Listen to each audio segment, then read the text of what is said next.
Siamo qui oggi per festeggiare i 30 anni del Banco Alimentare del Veneto e siamo molto contenti di poterlo festeggiare insieme a tutti i volontari che si occupano del magazzino di Padova e soprattutto anche a tutti i volontari che saranno impegnati nella giornata della colletta alimentare, che quest'anno sarà il prossimo 18 novembre. La possibilità di questa sera è anche quella di inaugurare il nostro nuovo magazzino che andrà a coprire i territori di Padova e Venezia e che per noi è assolutamente una grande opportunità per poter essere ancora più vicini alle associazioni di questo territorio che magari hanno un po' troppa distanza rispetto al nostro magazzino di Verona e che quindi avranno la possibilità di essere serviti in modo più adeguato e migliore.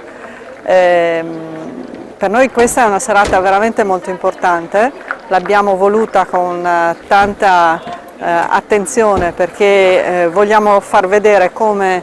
la nostra è una realtà che si basa solo ed essenzialmente sul lavoro di tante persone, senza le quali il lavoro del Banco Alimentare del Veneto sarebbe assolutamente inutile. Ed è per questo che abbiamo voluto festeggiare in questa settimana in tutte le città in cui siamo presenti.